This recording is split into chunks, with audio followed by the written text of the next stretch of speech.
வாழ்க வையகம், வாழ்க வையகம், வாழ்க வளமுடன். குரு வாழ்க, குருவை துணை. குருவின் மலரடி போற்றி. சிந்தனையை உடல் நலத்தை சீரமைத்து உய்வித்த குருவே வாழ்க. தியானமே யோகம், யோகமே ஞானம். தமிழ் ஆனந்த யோகம் வாழ்க வளமுடன். இன்றைய சிந்தனை தலைப்பாக மனித மனதின் ரசிக்கும் தன்மை என்ற தலைப்பிலே உரையாற்றிய சரஸ்வதி அம்மா அவர்களுக்கு நன்றி. இங்கு மனதின் ரசிக்கும் தன்மை என்று நாம் தலைப்பை கொடுக்கவில்லை. மனித மனதின் ரசிக்கும் தன்மை என்று கொடுத்திருக்கிறோம். மனதின் ரசிக்கும் தன்மை என்று சொன்னால் அது எங்கிருந்து தொடங்க வேண்டும்? ஓரறிவு தாவரத்தில் இருந்து தொடங்க வேண்டும். ஏனென்றால் மனம் என்பது அங்கே தோன்றிவிட்டது. ஓரறிவு ஜீவன் என்று எப்பொழுது உயிரினம் என்று வந்ததோ அங்கு மனம் வந்து விட்டது. அப்ப அந்த மனதின் ரசிக்கும் தன்மைனா ஓரறிவு, ஈரறிவு, ஐயறிவு வரை இருக்கக்கூடிய விலங்கினங்களுக்கும் பொருந்தும். ரசிக்கும் தன்மை என்பது பொருந்தும். ஆனால் இங்கு மனித மனதின் ரசிக்கும் தன்மை என்று போடுகிறோம். ஏன் என்று சொன்னால், இந்த ரசிக்கும் தன்மையே இல்லாமல் வாழ்ந்து கொண்டிருக்கக்கூடிய ஒரு இனம் மனித இனமாக இருக்கிறது. அதனாலதான் அந்த தத்துவத்தை பேச வேண்டிய சூழ்நிலை இருக்கிறது. அதாவது நாம் அடிப்படையாக தேவைகள் 3 என்று வாழ்க்கை தத்துவத்தில் மகரிஷி கொடுத்து விட்டார்கள். தேவைகள் 3. அந்த காலத்தில் என்ன பண்ணாங்கன்னா, இதை அத்தியாவசிய தேவைகள் என்று சொன்னார்கள். இப்பொழுது மகரிஷி அவர்கள் அத்தியாவசியம் என்ற வார்த்தையை எடுத்து விட்டார்கள். எடுத்துவிட்டு என்ன பண்ணிட்டாங்க, தேவைகள் 3 சொல்லிட்டார். ஒரே தேவைதான்ப்பா. அத்தியாவசியம் என்ன, அனாவசியம் என்ன? தேவைகள் இதுதான். அதுக்கு மேல எடுத்துக்கிட்டீங்கன்னா எல்லாமே அனாவசியம்தான். அத்தியாவசியம் என்று ஒரு கேட்டகரைஸ் பண்ணல. அதான் அந்த காலத்துல அத்தியாவசிய தேவைன்னு என்னன்னு சொல்லியிருந்தாங்க, உணவு, உடை, இருப்பிடம் சொல்லியிருந்தாங்க. மகரிஷி அப்படி சொல்லக்கூடாதுன்றார். அத்தியாவசிய தேவை உடை என்று சொன்னால் போத்தீஸ் கடையவே வாங்கி வச்சுக்கணும்னு தான் நினைப்போம். என்னது அது அத்தியாவசிய தேவை இல்லவா? அப்ப மாசத்துக்கு 10 தடவை ஜவுளி கடைக்கு போய் வாங்கணும். அத்தியாவசிய தேவைத்தானே ஏன் வாங்கணும்? உணவு, உடை, இருப்பிடம் அத்தியாவசிய தேவை. அதனாலதான் நான் என்ன பண்ணியிருக்கேன், ஒரு 15 வீடு வாங்கியிருக்கேன். அது அத்தியாவசிய தேவை. மனிதன் இப்படி சொல்லுவான். அது எந்த மனிதன் சொல்லுவான்? இந்திய மனிதன் சொல்லுவான். நான் இப்ப இந்தியாவில் இல்லை, அதனால நான் சொல்றேன். இந்திய மனிதன் அப்படிதான் சொல்லுவான். அதனாலதான் அங்கதான் அந்த தத்துவம் பேசப்படுகிறது. நான் கூட நினைக்கிறது உண்டு, என்னடா அது இவ்வளவு தத்துவம் அங்கு பேசிக் கொண்டிருக்கிறோமே, இவ்வளவு தத்துவத்தை சொல்லிக் கொண்டிருக்கிறோமே, இந்த தத்துவத்தை சொல்லிக்கொண்டு அதை மாற்றுவதற்கு முயற்சி செய்து கொண்டிருக்கிறோம். 25 பேர் 30 பேர் தான் கேட்கிறாங்க. எத்தனை பேர்ல? 140 கோடியில இப்படி இருக்காங்களே அப்படின்னு. ஆனா எந்த தத்துவமும் பேசாமல் அந்த எப்படி வாழ வேண்டுமோ அப்படி இங்கு வாழ்ந்து கொண்டிருக்கிறார்களே என்று, இங்கு தத்துவமே இல்லாமல் வாழ்ந்து கொண்டிருக்கிறார்களே என்று நான் யோசிக்கும் போது என்ன தோணுச்சுன்னா, இயற்கை உங்களுக்கு தான்ப்பா இந்த தத்துவம் தேவை என்று இந்த தத்துவங்களை எல்லாம் நமக்கு கொடுத்திருக்கிறது. நாம என்ன சொல்றோம், இந்தியாவில் இருக்கக்கூடிய இந்த ஆன்மீக தத்துவங்கள் தான் இந்தியாவை வாழ வைத்துக் கொண்டிருக்கிறது என்று சொல்றோம். இந்த தத்துவம் இல்லாமையே அவங்க வாழ வைத்துக் கொண்டிருக்கிறது. அப்ப என்னாச்சு? எப்பா என் பையன் வந்து டியூஷனுக்கு போய் 100 மார்க் எடுத்துட்டான்ப்பா. பள்ளிக்கூடத்துக்கும் போனான், டியூஷனுக்கும் போனான். டியூஷனுக்கு போய் 100 மார்க் எடுத்துட்டான். எப்பா அந்த டீ கடைக்காரர் பையன் டியூஷனுக்கே போகலப்பா, பள்ளிக்கூடத்துக்கு மட்டும்தான் போனான், கவர்மெண்ட் ஸ்கூலுக்கு தான் போனான், 100 மார்க் எடுத்துட்டான்ப்பா. அது பெரிய விஷயமா இருக்கே. நம்ம டியூஷன் படிச்சாலும் இங்க முடியல. அப்ப நாம எந்த அளவுக்கு கீழே இருக்கிறோம் அப்படின்னு என்னால உணர முடியுது. கூட இன்னைக்கு காலையில கூட நான் நினைத்து கொண்டிருந்தேன், இந்த கடந்த 1 மாதமாக சிந்தனை தொலிகள் அதற்கு விளக்கம் வந்து வித்தியாசமாக இருக்கிறது. செப்டம்பர்ல இருந்து சிந்தனை துளிகள் எப்படி அதனுடைய குவாலிட்டி இறங்கிருமோ அப்படின்னு எனக்குள்ளேயே ஒரு சந்தேகம். என்னன்னா இங்க இருந்து பேசக்கூடியதனுடைய தன்மை வித்தியாசமாக இருப்பதாக தெரிகிறது. அப்படியே இந்தியாவுக்கு ஒரு வாரம் வந்துட்டு வேற ஒரு நாட்டுல போய் இன்னொரு 3 மாசம் அப்படியே இருந்துக்கலாமா அப்படின்னு தோணும். ஆனால் அது இருக்கக்கூடிய இடத்தை பொறுத்து இருக்கிறது. இப்ப இந்த ரசிக்கும் தன்மை அப்படின்னு நம்ம பார்க்க வேண்டும் என்று சொன்னால், அங்கே எப்போ இந்த ரசிக்கும் தன்மை என்பது வரும் அப்படின்னு சொன்னா, இந்த தேவைகள் 3 என்று மகரிஷி கொடுத்திருக்கிறது, அது எதற்கு என்பதை புரிந்து கொள்ள வேண்டும். இந்த தேவைகள் 3 பசி, தாகம், தட்பவெப்பத்திலிருந்து பாதுகாப்பு, உடல் கழிவுகளின் உத்வேகம். இது எதற்கு? உடலுக்கா? மனதுக்கா? அது உடலின் தேவையா? மனதின் தேவையா? இதை தெளிவாக நாம் தெரிந்து கொள்ள வேண்டும். அங்க கூட மகரிஷி என்ன பண்ணியிருக்கலாம், தேவைகள் 3 அப்படின்னு போட்டிருக்கிறத உடலின் தேவைகள் 3ன்னு கூட போட்டிருக்கலாம். சரி. இப்ப நம்ம அந்த தேவைகள் 3 நம்ம என்ன சொல்றோம்? இயற்கை துன்பம் என்று சொல்லுகிறோம். அந்த இயற்கை துன்பம் என்பது இந்த உடல் சார்ந்த விஷயம் தான். சரி. அப்ப அந்த உடலின் தேவை நிறைவு ஆன உடன் மனதின் தேவை என்று ஒன்று இருக்கிறது என்று இந்த சமுதாயம் நமக்கு சொல்லித் தரவில்லை. இந்த சமுதாயம் என்ன சொல்லித் தருது? இந்த உடலின் தேவை இருக்கிறது அல்லவா? இந்த உடலின் தேவையை நிறைவேற்றுவதற்கு என்ன வேண்டும்? பொருள் வேண்டும். அந்த பொருள் வேண்டும் என்று வேண்டால் என்ன பண்ணணும்? பணம் வேண்டும், சம்பாதிக்க வேண்டும். நீ எல்கேஜியில் ஆரம்பிச்சு பிஹெச்டி வரைக்கும் இந்த பணத்தை தேடுவதற்கு மட்டுமே படிக்க வேண்டும். பெற்றோர்கள் பிள்ளைகளுக்கு சொல்லுகிறார்கள். பெற்றோர்கள் எல்லாம் சேர்ந்து சொல்றதுனால ஆசிரியர்களும் சொல்லுகிறார்கள். இப்ப இன்னைக்கு தலைப்பை பேசுனது ஒரு ஆசிரியர். ஆசிரியர்களும் இப்பொழுது அவங்களோட சேர்ந்து சொல்ல வேண்டிய சூழ்நிலை இருக்கிறது. என்ன சொல்றாங்க? நீ தமிழ், ஆங்கிலம் எல்லாம் ஜஸ்ட் பாஸ் பண்ணா போதும். மேத்ஸ், பிசிக்ஸ், கெமிஸ்ட்ரியில மட்டும் 100, 100, 100, 300 மார்க் எடுத்துரு. உனக்கு கட் ஆஃப் மார்க் வந்துடும். நீ வாழ்க்கையில என்ன ஆயிருவ? நல்லா இருந்துருவ. இந்த ஒரு படத்துல எஸ்.எஸ். சந்திரன் சொன்ன மாதிரிதான். எஸ்.எஸ். சந்திரன் நல்லாருன்னு சொன்னா நாசமா போறேன்னு அர்த்தமா. அது மாதிரி. அப்ப இது மட்டும் படி. நீ தமிழ் எல்லாம் படிச்சீன்னா நீ என்ன பண்ணிருவ? நீ நாசமா போயிருவ. அப்படின்னா நல்லா இருப்பேன்னு அர்த்தம். எது ஆப்போசிட்டா நம்ம ஊர்ல எல்லாத்தையும் பாக்குற மாதிரி இருக்கு. அப்ப என்ன இது? இந்த பணத்தை தேடுவதற்காகவே படி படி படி படி, பணத்தை தேடு, பொருளை வாங்கு, பொருளை வாங்கு. அப்ப இந்த தேவைகள் 3ஐ பெருக்குவதுதான் வாழ்க்கை என்று பெற்றோர்களும் சொல்லிக் கொடுத்து விட்டார்கள். ஆசிரியர்களும் அதைத்தான் சொல்லிக் கொடுக்கிறார்கள். அதைத்தான் சொல்லிக் கொடுக்கணும், இல்லாட்டி உனக்கு சம்பளம் கிடையாது அப்படின்னு சொல்லிடுறாங்களே, மிரட்டிடுறாங்களே. ஆசிரியர்களும் அதைத்தான் சொல்லிக் கொடுத்துக்கிட்டு இருக்கிறார்கள். கல்லூரி வரை அதைதான் சொல்லப்படுகிறது. அப்ப அங்க மனதின் தேவை என்று ஒன்று இருக்கிறதா என்று சொல்லப்படவில்லையே அப்படின்னு கேட்டா, இப்ப இது விஞ்ஞானத்திடம் போய் கேட்டா, மனம்னே என்னன்னு எங்களுக்கு தெரியாது, அப்புறம் எப்படி எங்களுக்கு மனதின் தேவையை பற்றி தெரியும்? ஒன்னாச்சா? அப்ப இதே இப்படி இருக்கும்போது, அப்ப உயிரின் தேவைன்னு ஒண்ணு இருக்கு. உயிர்னா என்னன்னு தெரியாது, உயிரின் தேவை எங்களுக்கு என்ன தெரியும்? அப்ப ஆன்மாவின் தேவைன்னு ஒண்ணு இருக்கு. ஆன்மான்னா என்னன்னு தெரியாது, அது எங்களுக்கு எப்படி தெரியும்? இப்ப விஞ்ஞானத்தின் பாதையில் சென்று விட்டான் மனிதன். எப்படியெல்லாம் பொருள்களை புதுசு புதுசாக கண்டுபிடிக்கிறது, எப்படி எப்படிலாம் அதை அனுபவிக்கிறது. 5Gன்னு வந்தாச்சு. நான் அடுத்து அப்படியே என்ன ஆயிரும்? 6, 7, 8 இப்படியே போயிட்டே இருக்கும். புதிது புதிதாக கண்டுபிடிச்சிக்கிட்டே இருப்பாங்க.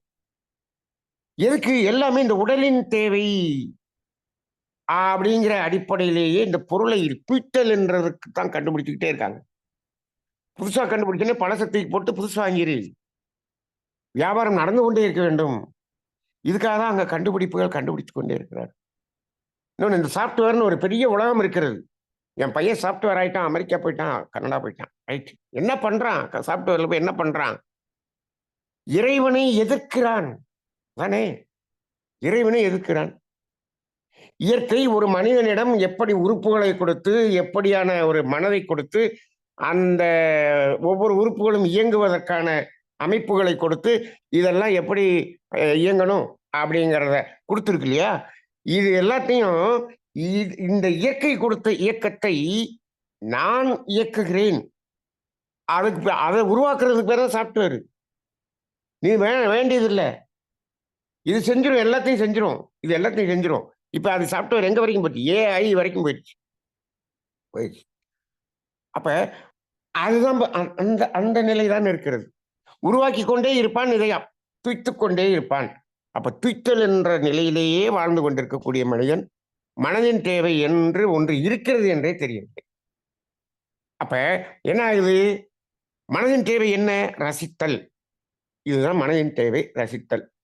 இப்ப ஐந்தறிவு ஜீவன் வரை அம்மா சொன்னாங்க இல்லையா? அதாவது இறைவன் அந்த கண்ட்ரோல் வச்சிருக்கிறதுனால தேவைகள் முடிஞ்ச உடனே அங்க ஸ்டாப் பண்ணிடுது. அது கண்ட்ரோல் ஆயிருது.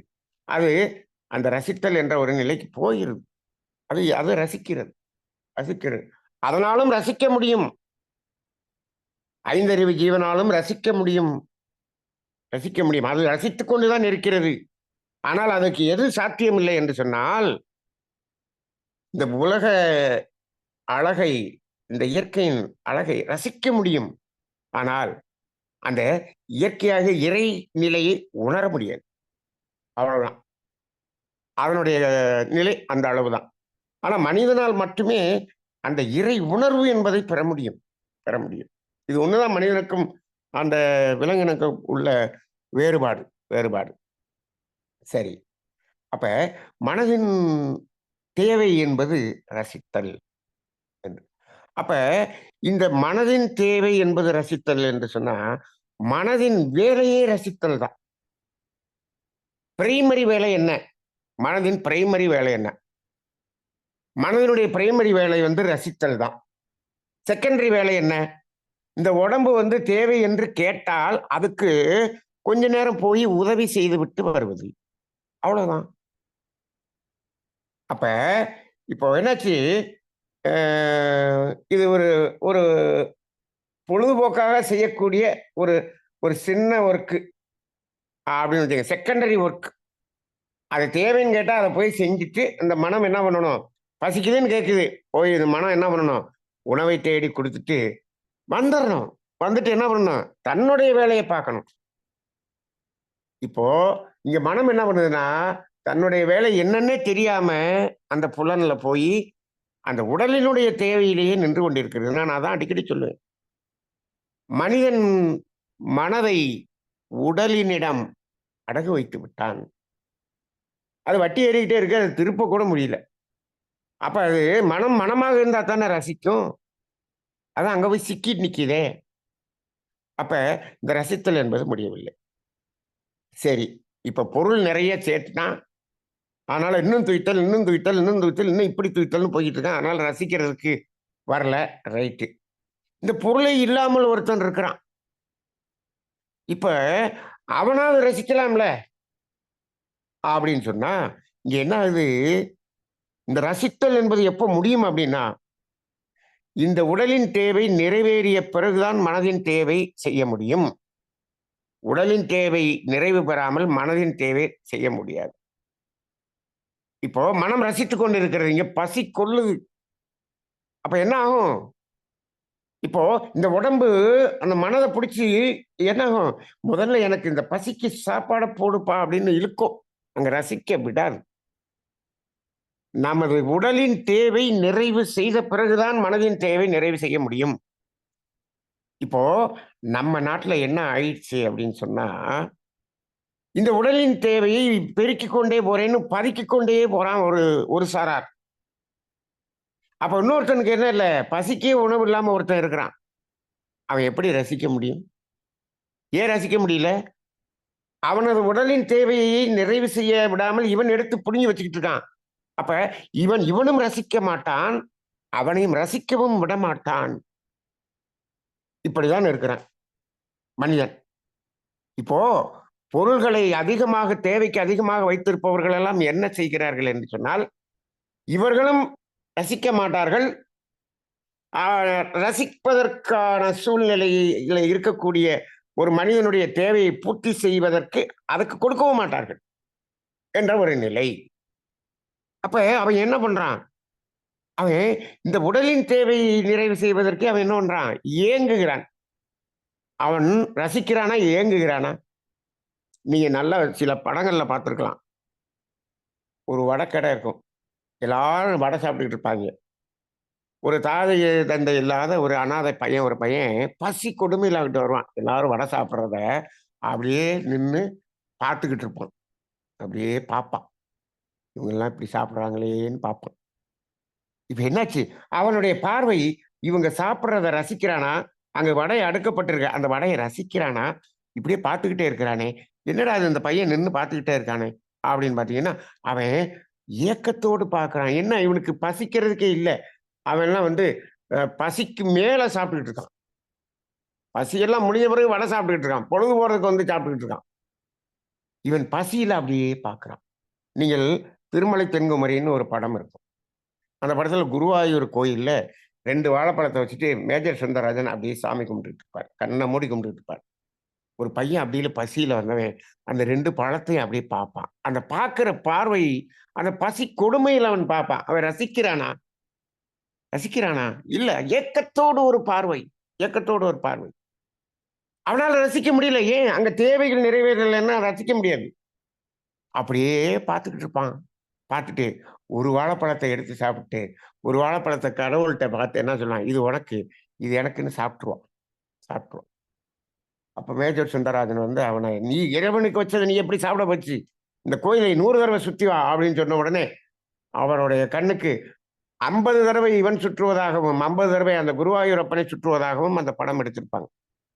ஏன்னு கேட்டா, ஒரு பழத்த கடவுள் குடுத்துட்டு ஒண்ண தானே இவன் சாப்பிட்டான். அதனால 50 சுத்து நானும் சுத்தணும்னு அவர் சுத்துனதாக ஒரு கதை சொல்லப்பட்டிருக்கும். அங்கு அவனுடைய பார்வை ஏக்கத்தோடு இருக்கக்கூடிய பார்வையாக இருக்கிறது. அப்ப அவன் எப்படி ரசிப்பான்? ரசிப்பான். இப்போ இன்னைக்கு நமது நாட்டில் ரசித்தல் என்பது இல்லாமல் இருப்பதற்கு காரணம், ஏக்கம் என்பதை ஏற்படுத்தி விட்டோம். என்ன என்று சொன்னால், ஏற்றத்தாழ்வுகளை அதிகமாக வைத்திருக்கக்கூடிய நாடாக நமது நாடு இருக்கிறது. நமது நாடு இருக்கிறது. இன்னும் நெறைய நாடுகள் இருக்கிறது. நம்ம நெறைய நாட்ட போய் பார்க்கல. பார்க்கல. நல்ல வேளை இப்ப நான் இந்தியாவிலிருந்து வெளியில வந்து முதல் நாடு இந்த நாடு. இங்க வந்து நான் இருக்கிறேன். இங்க வந்து பார்த்தோம்னா ஏற்றத்தாழ்வே இல்லாத நாடு. நல்ல வேளை நான் அமெரிக்கா போல. அமெரிக்கா போல. அங்க இந்தியர்கள் நெறைய பேர் போயிட்டாங்க. அது என்ன ஆகிவிட்டது? அது மோசமாகிவிட்டது. நல்ல வேளை நான் வாழ்க்கையில் அமெரிக்கா பக்கம் போகக்கூடாது அப்படின்னு நினைக்கிறேன். எல்லாரும் போய் அங்க அதை கெடுத்து விட்டோம், கெடுத்து விட்டோம். நாம இத்தனை தத்துவத்தை வைத்திருக்கிறோம். ஆனால் அதை நம்மளும் ஃபாலோ பண்றதில்ல. அதையும் நம்ம அந்த தத்துவத்தோடு வாழ்றதில்ல. நாம இங்கிருந்து எங்கேயாவது போனோம்னா, அப்படி வாழ்றவங்களையும் கெடுக்கிறதுக்காக போயிடுறோம். அப்படி ஆயிடுச்சு. நான் கூட இங்க இருக்கக்கூடிய இந்த பிரசிடென்ட், பிரைம் மினிஸ்டர், ஜனாதிபதியை பார்த்தால், அ அவரிடம் ஒரு ரெக்வெஸ்ட் வைக்கலான்னு இருக்கேன். நீங்கள் இங்கு வேலைக்கு ஆள் எடுக்கும்போது இந்தியாவில் எடுப்பவர்களை குறைவாக எடுங்கள் என்று சொல்லிடலாமான்னு கூட நினைக்கிறோம். அப்படி இருக்கிறது. ஏன்னா அது நம்மளையே இவ்வளவு மோசமா பேசுறேன். ஏன் நான் இவ்வளவு வருத்தப்பட்டு பேசுகிறேன் என்று சொன்னால், இவ்வளவு தத்துவம் சொல்லிக் கொண்டிருந்த நாடு, இவ்வளவு தத்துவத்தை வைத்திருக்கிற நாடு, இவ்வளவு பயிற்சியை கொடுத்திருக்கக்கூடிய நாடு. ஆனால் இத்தனையும் இருக்கும் ஏற்றத்தாழ்வுகள், அவ்வளவு ஏற்றத்தாழ்வுகள். இவன் ஏக்கத்தோடு பார்க்கக்கூடியவனாகத்தான் இருக்கிறான். இருக்கிறான். அப்ப என்ன ஆகிறது? வசதி இருப்பவன் அதை காட்டுகிறான். காட்டுகிறான். அப்ப இவன் ஏக்கத்தோடு பார்க்க வேண்டும் என்று காட்டுகிறான். ஒரு வசதியா இருக்கிறவன் கல்யாணத்துக்கு என்ன பண்றான்? எல்லாத்தையும் சொந்தக்காரங்க எல்லாம் கூப்பிடுறான். அவன் அப்படியே ஏக்கத்தோட பார்க்கிற மாதிரி இவன் கல்யாணத்தை பண்றான். இவ்வளவையும் காமிக்கிறான். பெருமையாக காட்டுகிறான். பெருமையாக காட்டுகிறான். நேற்று நான் இங்க ஒரு கம்பெனிக்கு சென்றிருந்தேன். அங்க 25 பேர் ஒர்க் பண்றாங்க. 25 பேர் ஒர்க் பண்றாங்க. ஒரு பெரிய ஒரு சயின்டிபிக் கம்பெனி. ஒரு ரிசர்ச் ஒரு பெரிய சயின்டிஸ்டா இருக்காங்க. அதுல 25 பேர்ல அந்த head of the department CEO அப்படின்னு ஹெட் இருக்காங்க. ஹெட் இருக்காங்க. அவங்க டெய்லி சைக்கிள்ல தான் வராங்க. சைக்கிள்ல தான் வராங்க. கிட்டத்தட்ட ஒரு 3, 4 கிலோமீட்டர் சைக்கிள்லயே வராங்க. சரி, வின்டர்ல அந்த ஸ்னோ விழுகிறப்ப அப்பயும் சைக்கிள்ல தான் வருவாங்க. எதுக்கு தேவையில்லாம காரு? அப்படி சைக்கிள்ல வந்து சைக்கிள்ல போறாங்க. நான் ஒரு ஹெட்டு அப்படின்னு நான் காமிக்கணும் அப்படிங்கிறது இல்ல. அப்படி இல்ல. எனக்கு வியந்து போனேன். வியந்து போனேன். அப்ப நாமெல்லாம் என்ன செய்கிறோம்? இவன் பார்க்க வேண்டும். இவன் ஏங்க வேண்டும். இப்படித்தானே இருக்கிறோம். இப்படித்தானே இருக்கிறோம். இப்போ நாம அங்க ஒரு உடை உடுத்துகிறோம். இந்த ட்ரெஸ் இப்படி சேலை வாங்கணும். எதுக்கு? அந்த சேலைய வாங்கி அடுத்தவன் பார்க்கணும். அவன் ரசிக்கணுங்கிறது இல்ல. ஏங்கணும். அப்படிங்கிறதுக்காகவே நம்ம காட்டக்கூடியதாக இருக்கிறது. கல்யாண வீடுகள் அதான் நடக்கிறது. அப்ப இந்த டிஃபரன்ஸ் அங்க நிறைய பண்றோம். நிறைய இருக்கு. அப்ப தேவை பூர்த்தி ஆகவில்லை என்று சொன்னால், உடலின் தேவை பூர்த்தியாகவில்லை என்று சொன்னால், மனதின் தேவை ரசித்தல் என்பது இருக்காது. அப்ப என்ன பண்றான், இவன் உடலின் தேவையை இப்படி, அப்படி, அப்படின்னு இவன் அனுபவிக்கிறது 4 செவுத்துக்குள்ள அனுபவிச்சுட்டான்னு தெரியாது. 4 பேருக்கு காட்டுற மாரியே செய்றான். அப்ப நெறைய பேர் பார்த்துருக்கோம். என்ன பண்றோம்? இவன் விதவிதமா சாப்பிடுறத அப்படியே ஃபோட்டோ எடுத்து ஸ்டேட்டஸ்ல வச்சுறான். அப்ப என்ன ஆகிறது? ஒவ்வொருத்தருக்கும் அந்த ஏக்கம் என்பது வரக்கூடியதாக இருக்குது. இந்த ஏக்கம் இல்லாமல் இருக்க வேண்டும் என்று சொன்னால், அந்த அரசு என்ன செய்ய வேண்டும்? பொருளாதார ஏற்றத்தாழ்வுகள் எல்லாம் இதத்தான் கம்யூனிசம் சொன்னது. இப்ப உலக அமைதி அப்படின்னு மகிழ்ச்சி சொல்றது எப்ப? சமநிலை வந்தா தானே அமைதி. அப்ப அந்த மனதின் தேவை என்பதற்கே போகாத ஒரு நிலையை நாம் பார்க்கிறோம். அப்ப இதற்கு ஒரு காரணம், இந்த உடலின் தேவையில் அவன் நிறைவு ஆகவில்லை ஆகவில்லை ஆகவில்லை. அப்ப நம்ம ஆன்மீகம் என்ன சொல்லுகிறது? வேதாத்திரியம் என்ன சொல்லுகிறது? இப்படி ஏக்கத்தோட பார்க்கிறவனுக்கு கூட என்ன சொல்லலாம்? அவனுக்கு நம்ம கூப்பிட்டு தியானத்தை கொடுத்து வாழ்க்கை தத்துவத்தை உணர்த்தி விட்டால் அவன் என்ன செய்வான்? அவன் அந்த ஏக்கத்தோடு பார்க்கிறதை நிறுத்திடுவான். ஏன்? அவனோட உடலின் தேவைன்னா என்ன? அதை எப்படி பூர்த்தி பண்ணணும்? ஓ, இப்படி பூர்த்தி பண்ணாலும் உடலின் தேவை நிறைவு ஆகி விடுகிறது. அப்புறம் எதுக்கு நான் அதை போய் செய்யணும்? ஐயா, நான் ரூ. 20 இந்த பசியை போக்கிக் கொள்ள முடியும். அவன் ரூ. 200 போக்குறத போய் நான் ஏன் பார்க்கணும்? அவன் கேனத்தனமா பண்ணிக்கிட்டு இருக்கான். எனக்கு எதுக்கு அந்த வேலை? அவன் அறிவு கட்டவன், விட்டுரு அப்படின்னு நெக்லெக்ட் பண்ணு அப்படின்னு நெக்லெக்ட் பண்ணக்கூடிய அளவுக்கு நம்ம தத்துவத்தால் உணர வைக்க முடியும். வாழ்க்கை தத்துவம் அப்படி உணர வைக்க முடியும். நமது ஆசிரியர்கள் வாழ்க்கை தத்துவத்தை அப்படி நடத்த வேண்டும். வேதாத்திரிய ஆசிரியர்களில் வாழ்க்கை தத்துவமா நடத்தக்கூடிய ஆசிரியர்கள் மிக மிக குறைவாக இருக்கிறார். அதுலதான் மாற்றத்தை கொடுக்க முடியும். நீங்க பெரிய பிரம்மஞானம் நடத்துறேன், அந்த இந்த பரிணாமம், பிரபஞ்ச பரிணாமம், இந்த தன்மாற்றம், அந்த தன்மாற்றம், இந்த தத்துவம் எல்லாம் தேவையே இல்லை. வாழ்க்கை தத்துவம் 12 மட்டும் போதும் ஒரு மனிதனை மாற்றுவது. அப்ப அங்கு ஒன்று அந்த ஏற்றத்தாழ்வு இருக்கும் தேவைகள், உடலின் தேவை நிறைவு ஆகும்போதுதான் அங்கு ரசித்தல் என்பதே நடக்கும். இங்கு அதிலேயே என்ன பண்றான்? இவன் நிறைவு பெறாமல் இருக்கிறான். அப்ப நிறைவு பெறாமல் இருக்கிறதுக்கு காரணம் என்ன என்று சொன்னால், நீ உன்னிடம் வசதி இருக்கிறதுனா வசதியை வைத்துக்கொள். நிறைய பணம் இருக்கு வச்சுக்க. என்கிட்ட 100 கோடி இருக்கு. 100 கோடி இருக்குன்னா 100 கோடிக்கு 4 ஃபேக்டரி ஆரம்பிச்சு ஒரு 4000 பேருக்கு வேலை கொடு. இன்னொரு ஃபேக்டரி ஆரம்பி. நான் சொல்லுவேன், பெரிய பெரிய முதலாளிகள் எல்லாம் இன்னும் ஒரு கம்பெனி வைக்கிறாங்க, இன்னொரு கம்பெனி வைக்கிறாங்க, இன்னொரு கம்பெனி வச்சுக்கிட்டே போங்க. அதனால தவறே இல்லை. ஆனால் இத்தனை கம்பெனி வச்சுட்டு போவேன். என் பையன் கல்யாணத்துக்கு என்ன பண்ணுவேன்? 2000 கோடி செலவு பண்ணி நான் கல்யாணத்தை நடத்தி அப்படியே காமிப்பேன். இதை செய்யாத. அதையே நீ போய் செய்யற. அந்த 2000 கோடிக்கு ஒரு கம்பெனி, இன்னொரு கம்பெனி ஆரம்பிச்சுட்டு போ. இது எதுக்கு இது செய்யற? இந்த வேலை நமது நாட்டில் மட்டும்தான் நடக்கிறது. அப்ப இப்படி டிஃபரன்ஸை காட்டும் போது என்ன ஆகிறது? இவன் அந்த பார்வை மற்றவனை இயக்கத்தோடு பார்க்கக்கூடிய பார்வையாகவும், இவன் தேவை நிறைவு பெறாமல் அவனை ஏங்க விடுற மாதிரியான ஒரு காண்பித்தலும் இருக்கக்கூடிய இடத்தில் என்ன ஆகிறது? இவனால ரசிக்க முடியல.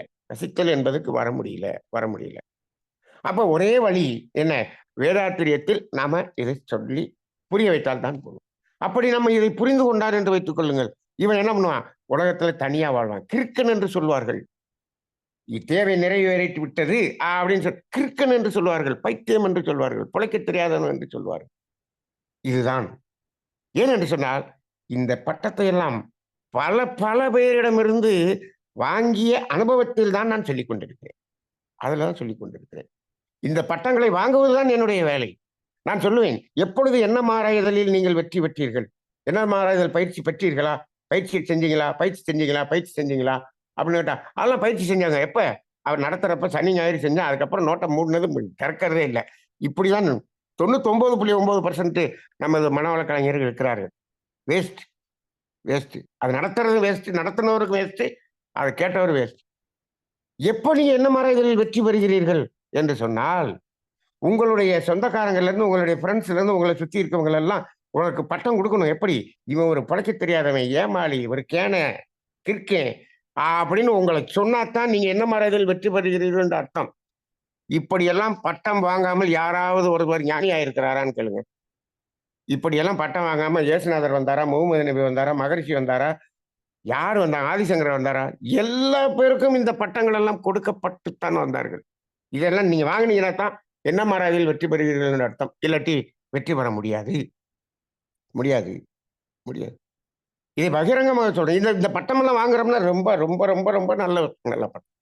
இன்னைக்கு நம்ம நாட்டுல மகாத்மா காந்தி அதோட கேனை அப்படின்னு சொல்லுவாங்க. ஏன் போய் அங்க போய் அவ்வளவு பெரிய வக்கீலுக்கு படிச்சுட்டு வந்து ஒரு மாசத்துக்கு 2 கேஸ் எடுத்தா எத்தனை கோடி சம்பாதிக்கலாம் அவர்லாம். இவர் போய் இப்படி சட்டையும் போடாம இதை பண்ணிக்கிட்டு இவர் இப்படி இப்படி கிறுக்குத்தனமா அலைஞ்சிட்டு இருக்காரு, இவர் லூசு அப்படிதான் சொல்லுவாங்க.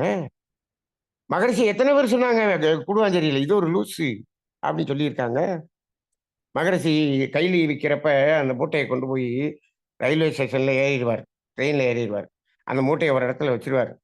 இவர் சில தத்துவங்களை எல்லாம் எழுதி ஒரு பேப்பர்ல எழுதி என்ன வந்து நிறைய பேர் இந்த காசு வசூல் பண்றதுக்கு அப்படியே நோட்டீஸ் கொடுக்குற மாதிரி. இவர் அப்படி இல்லை. இவர் என்ன பண்ணாரு, அங்க உட்கார்ந்துருக்கவங்க எல்லாத்துட்டையும் அந்த ஒவ்வொரு பேப்பரா கொடுத்து இதை படிச்சு பாருங்க படிச்சு பாருங்கன்னு அப்படியே அந்த கேரேஜ் முழுதும் கொடுத்துருவாரு கொடுத்துருவாரு.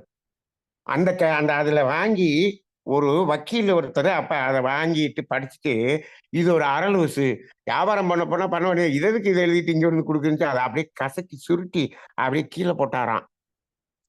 அந்த வக்கீல் அப்படி கீழே போட்டவரு எப்ப சொல்ற, மகரிஷியினுடைய 80வது பிறந்த நாள் நடக்கிறது ஆலியாரிலே. நாங்கெல்லாம் இங்க இருந்து எங்க மதுரையில இருந்து 3 பஸ் பிடிச்சு போயிருக்கிறோம். அன்னைக்கு அந்த வக்கீல் இருக்காரு, அவர் ஜட்ஜா இருந்து ரிட்டையர் ஆகி அவர் தான் தலைமை தாங்குகிறார். அங்க வந்து சொல்றாரு, மகரிஷி அப்படி கொடுத்தப்ப அந்த பேப்பரை வாங்கி கசக்கி போட்டவன் நான். இப்போ மகரிஷியினுடைய 80வது பிறந்த நாளைக்கு நான் தான் தலைமை தாங்கி இங்கே சிறப்புரையாற்ற வந்திருக்கிறேன் அப்படின்னு அன்னைக்கு சொல்றார். அப்ப அன்னைக்கு அது லூசுன்னு சொன்னார்.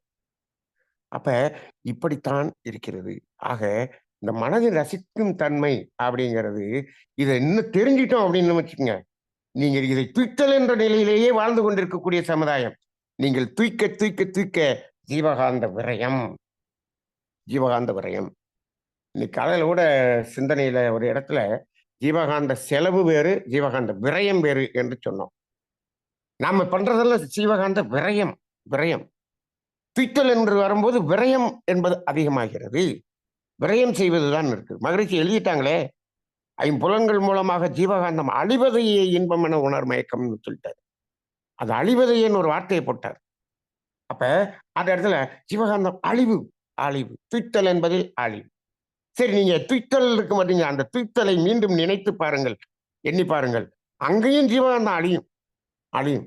அந்த கடையில அன்னைக்கு அந்த ஒரு பிரியாணி சாப்பிட்டமே அப்படின்னு இப்ப நினைச்சீங்கன்னா அப்படியே நாக்குல எச்சி ஊறுது. உடனே என்ன ஆகுது, திரும்பவும் சாப்பிடணும்னு தோணுது. அந்த தோணுகிற எண்ணத்திலேயே உங்களுக்கு ஜீவகாந்தம் செலவாகும். மீண்டும் போய் அதை செலவு பண்ணுவீங்க. ஆனால் இந்த ரசித்தல் என்பது எப்பொழுது நடந்தாலும் உண்மையான ரசித்தலாக இருந்தால் அதுல ஜீவகாந்த வரவு, ரசித்தலில் என்பது வரவு. அந்த ரசித்ததை நினைத்து பாருங்கள், அப்பையும் ஜீவகாந்த வரவு. ஜீவகாந்த வரவு வேணுமா, ஜீவகாந்த செலவு வேணுமா? ஜீவகாந்த வரவு வேண்டும். இந்த மனதை ரசித்தலில் சும்மா ஒண்ணுமே காசு கொடுக்காம ரசித்து அந்த வரவு எடுக்கிறத விட்டுட்டு நீ காசை கொடுத்து அழிக்க வேலையை பண்றமே பாருங்க. காசு கொடுத்து அழிக்கிற வேலையை பண்ணுவோம்.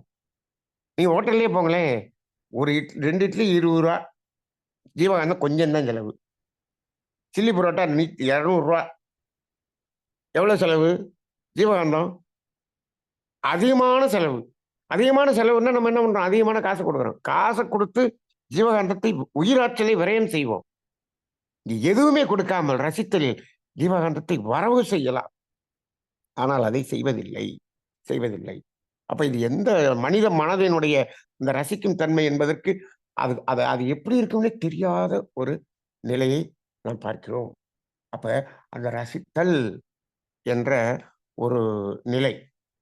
சரி, ஆக அந்த மனிதன் இந்த தேவைகள் நிறைவு செய்தவுடன் ரசித்தல் என்ற தன்மைக்கு வந்தால், இந்த ரசிக்கும் தன்மையில் இருந்து கொண்டே இருந்தால் அது என்ன ஆகும் என்று சொன்னால், அது நம்ம இறைநிலையோடு இறை உணர்வுக்கு அது நம்மை எடுத்து சென்று விடும். இந்த ரசித்தல் என்பது இல்லாமல் இறை உணர்வு பெற முடியாது. நேரடியாக இந்த துய்த்தலில் இருந்து நேரா அங்க இறை உணர்வு பெற முடியுமானா முடியவே முடியாது. யார் ஒருவர் ரசித்தல் என்று வருகிறார்களோ அவர்தான் இறை உணர்வு பெற முடியும், பெற முடியும். இப்ப அம்மா கூட குற்றால அருவியை பத்தி பேசும்போது லேசா எடுத்தோன்னே குற்றால அருவியை பத்தி சொல்லிட்டாங்க. எனக்கு ஞாபகப்படுத்துன மாரி ஆயிடுச்சு. நம்ம ஊர்ல எத்தனையோ அருவி இருக்கு. அந்த அருவிய நம்ம போனோம்னா, அங்க குளிக்கணும் அப்படிங்கிறது தான் போறோமே தவிர, நான் இங்க நெறைய அருவிகளுக்கு போயிட்டு வந்துட்டேன். எங்கேயுமே யாருமே குளிக்கவே முடியாது. குளிக்கவே முடியாது. ஏன்னா, அப்படி இடங்கள்ல தான் அது அ அவ்வளவு ஆர்ப்பரித்து விழுகிறது. சரி. ஆனா, அத்தனை பேரும் போய் அந்த அருவிக்கு போறாங்களே! யாருமே குளிக்கவே முடியாது. ஆனா, எதுக்கு போறோம்? இவ்வளவு கூட்டம் போறாங்க. ரசிப்பதற்காக மட்டுமே வருகிறார். அவ்வளவுதான். ரசித்தல் மட்டுமே.